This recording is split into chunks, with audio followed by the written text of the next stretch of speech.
Jesus vai para o ar. Meu irmão, minha irmã, louvado seja nosso Senhor Jesus Cristo, para sempre seja louvado. Esse é o terceiro programa que eu dedico à exortação apostólica do Papa Bento XVI, escrita em 2010, sobre a palavra de Deus, Verbum Domini, palavra do Senhor, palavra de Deus. E é uma exortação importantíssima, riquíssima, é um tesouro inesgotável de sabedoria, porque foi envolvida ali a reflexão de todo mundo, porque é fruto de um sínodo. Primeira vez eu abordei a palavra de Deus. Depois, a palavra de Deus na igreja. E hoje vamos refletir sobre a palavra de Deus no mundo. E começo lembrando que a igreja é missionária. É uma igreja, de certa forma, inquieta. Você se lembra daquele canto do Padre Zezinho? Jesus Cristo me deixou inquieto. Realmente, a palavra de Deus nos deixa inquietos. Por quê? Porque essa palavra de Deus não é para um grupinho fechado, privilegiado, é para todos. Deus quer se revelar a todos. Toda pessoa tem direito de ouvir a palavra de Deus, como dirigida a Ele. E aí é preciso, como pergunta Paulo, como vão ouvir se não há anunciadores?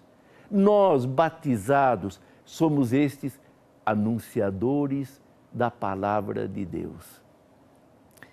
É preciso que nasça hoje no mundo esta fome da palavra de Deus. Fome da palavra de Deus, desejo de conhecer. Já que Deus se revela a nós, como não abrir o nosso coração para a sua revelação, para os segredos que Ele quer nos contar?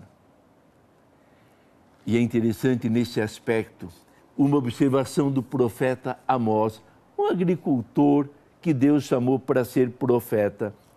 Um livro muito simpático dele, muito bonito, embora muito forte.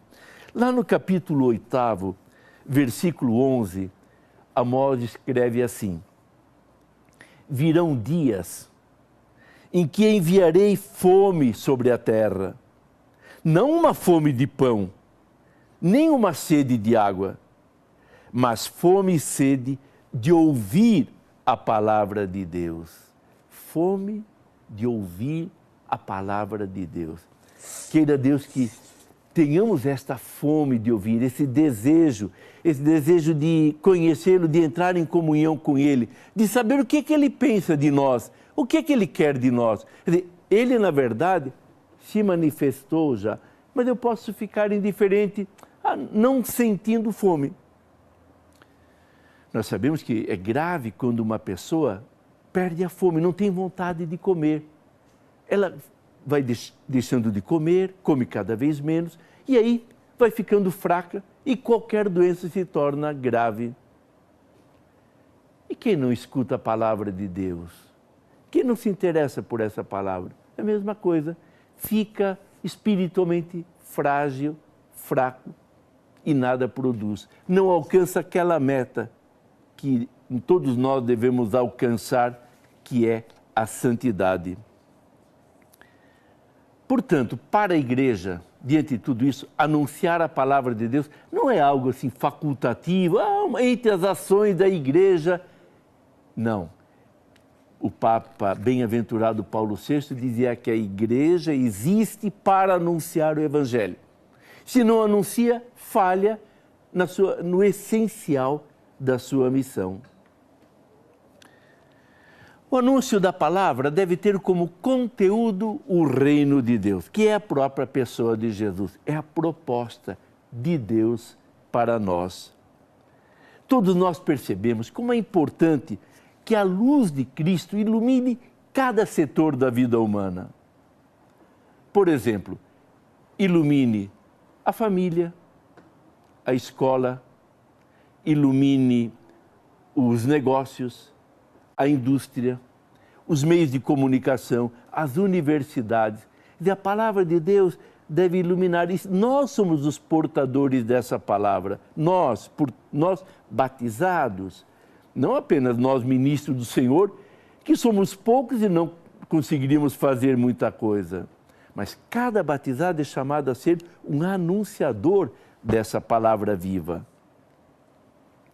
Na igreja hoje multiplicam-se pastorais, movimentos. De tempos atrás temos as irmandades. Tudo isso é para quê?